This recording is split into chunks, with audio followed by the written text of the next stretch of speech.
Hello, my name is Taylor, and today I'm going to walk you through the titratable acidity, or TA test, using the SC200 or SC300 analyzer and pH electrode. Today, I will be using the SC300 instrument, and I will also be using our extra laboratory equipment that you would get if you purchased the SC300 Pro Kit or the Deluxe Lab Accessory Kit. You will want to start by gathering up all of your reagents and plastics that you need for running the TA test. You will need a beaker for your wine sample, a pipette to draw up your wine sample, and either a syringe or glass burette to perform the titration.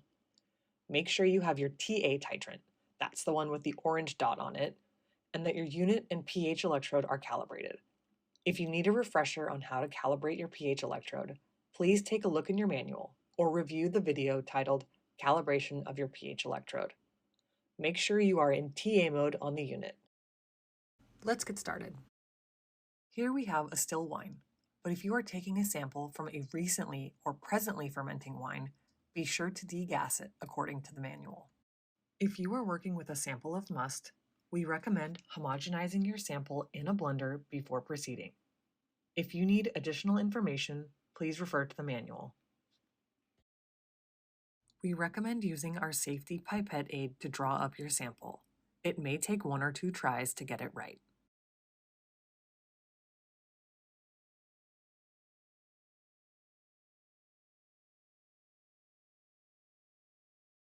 I have gathered our 5 ml wine sample and placed it here in our titration beaker. You do not need to blow out the remaining wine in the tip of the sampling pipette. I'll place my pH electrode in the electrode holder and give it a gentle twist and push to firmly lock it in place.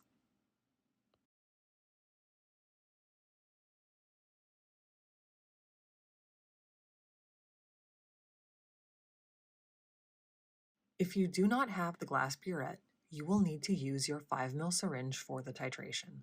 So at this point, you can either fill your syringe or your glass burette with the TA titrant. I'm going to use my 5 ml syringe to actually fill my burette. Make sure the stopcock on the burette is closed before filling it so nothing leaks out the end.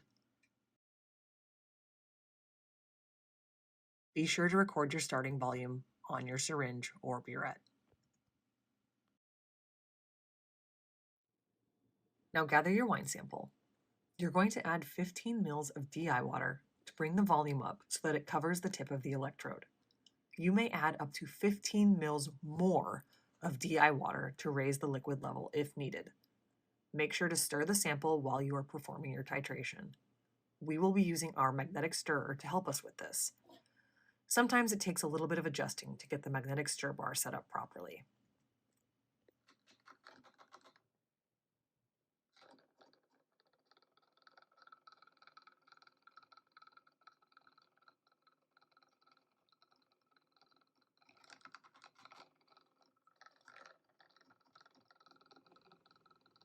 I am noting my starting volume.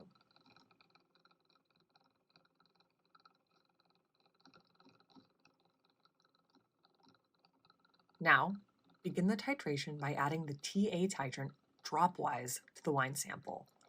We are going to fast forward here through this process. But take care as you approach pH 7 and go slowly so that you do not overrun the endpoint.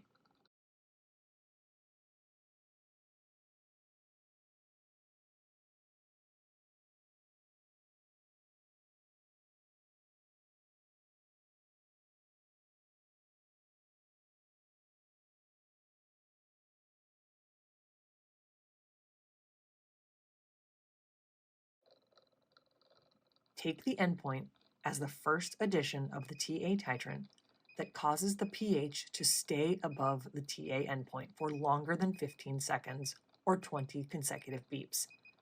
The red stop LED will also appear.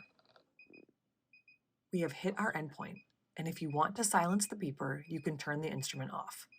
I am taking note of my final volume on the burette. If you followed our instructions exactly, the calculation is simple. It's 2 times V, the volume used. I will now calculate my TA value. To calculate V, or the volume used, take your final volume and subtract your initial volume. Here, we take 15.2 minus 12 to get 3.2 mils. To calculate TA, we take 2 times V.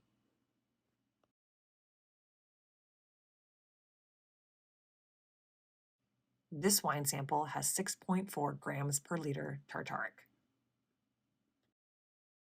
If you are testing something other than grape wine, you may need to adjust your calculations.